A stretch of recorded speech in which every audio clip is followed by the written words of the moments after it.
Bona nit, companys i companyes, amics i amigues, germans i germanes. Si avui, dia 25 d'abril, ens hem aplegat ací, no és per casualitat. Si estem ací és perquè compartim un passat, un present, un futur, però sobretot una voluntat i uns valors. És el moment de triar. S'ha de triar entre l'acció o la resignació, entre la nostra terra o els que volen acabar amb ella, entre la nostra gent o els poderosos, ineptes i corruptes. Últimament a València hem vist molts d'eixos maulers dels nostres dies que ja han triat en quin bàndol volen estar. Per això, tot este acte va dedicat, com no podia ser d'una altra manera, als més joves de la nostra terra, que han dit prou, que han decidit que no volien callar davant la injustícia de pagar la crisi mentre els seus responsables continuen gaudint del botí. Parla dels estudiants del Lluís Vives i de tots els que van omplir els carrers de València d'una primavera que ha despertat tota una generació. Tots i totes hem de triar bàndol. Tots i totes podem i devem fer visible la nostra lluita per un govern millor, un país més lliure i per un món més just. Visca el País Valencià. Moltes gràcies. Perquè no estem sense més, no ens allarguem més, amb un primer bloc. Hem començat parlant de tòpics, no ho he escoltat. Sempre que parlem de joventut, no sé si heu anat a molts debats, però sempre comencem igual, no? La festa, els tòpics, no s'impliquen. Aquests tòpics sempre els han repetit, generació rere generació, parlant dels joves, però avui en dia encara són vigents, encara estan a l'ordre del dia, o la joventut que desperta ha simbolitzat un canvi en aquesta dinàmica, ha traslladat als mitjans una imatge diferent de nosaltres. Comencem parlant en general de la joventut, protagonista d'aquest context, també víctima o que sofreix directament la crisi, i amb aquest escenari general comencem intervenint, si voleu, teniu alguna diferència? Jo crec que organitzar-se o introduir-se dins d'un teixit més organitzatiu és indispensable, però que cadascú ha de trobar el seu camí, que no n'hi ha una sola resposta, no podem dir heu de fer això, sinó que realment cada un ha de trobar el seu camí i tota pedra fa paret al final. És el que sumant esforços és com arribarem a tindre aquesta societat valenciana que moltíssima gent vol canviar. Sí, això del procés de socialització jo ho veig al meu voltant del grup i del moviment de la música en valencià, de tot el rebombori que estan fent i tal, però realment jo, si em dono compte que això és una cosa important, és perquè veig el que em va passant a mi des que tenia 13 anys. Si no hagués sigut per la música, segurament dels grups que vaig escoltar, jo no seria conforme soc. I, a més, em dono compte que això és una cosa que és aixina com a mínim des de la nova cançó.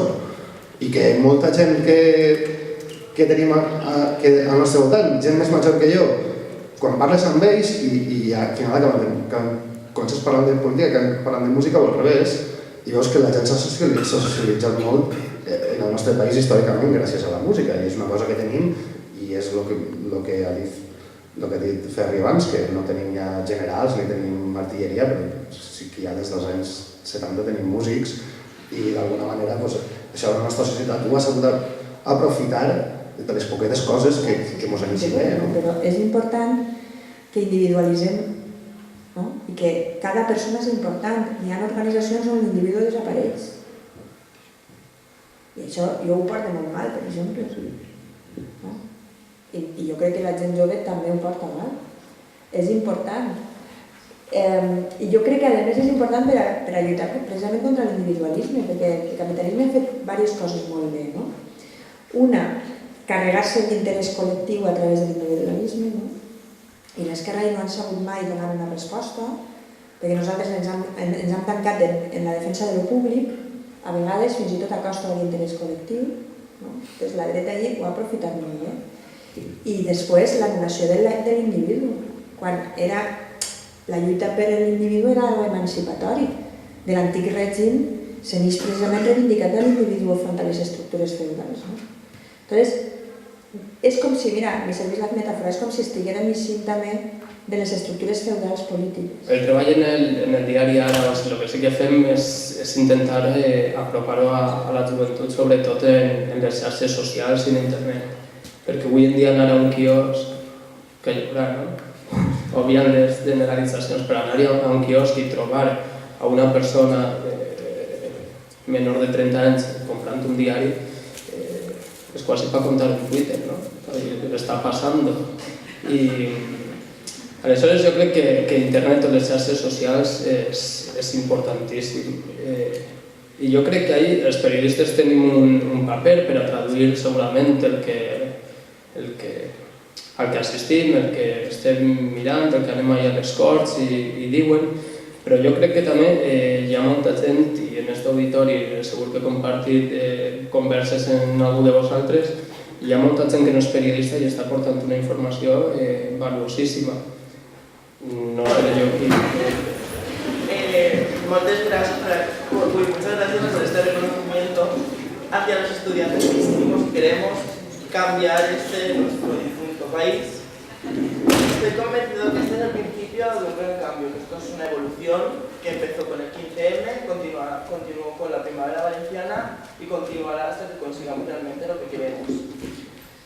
Y confío en esta sociedad despierta que no va a permitir, o eso confío, que nos sigan manipulando y que estemos siempre bajo las órdenes y los intereses de los mismos.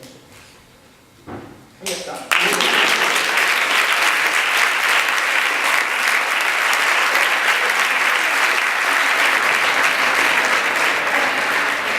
Para mí la Primavera Valenciana lo que me hizo fue cambiar, despertar, porque no sabía cómo era la sociedad y lo mal que estaba realmente.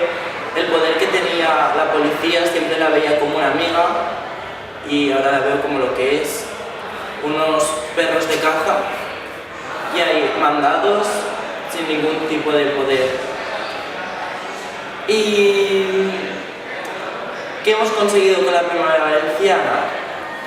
Pues que los estudiantes estemos realmente y que sepamos lo que ha pasado y lo que estamos viviendo en nuestros institutos, lo que está viviendo la educación pública, que más que una simple calefacción o que no hayan folios, que ya es muy extremo para los exámenes, el problema es que la dignidad de la educación se ha perdido y tenemos que recuperarla.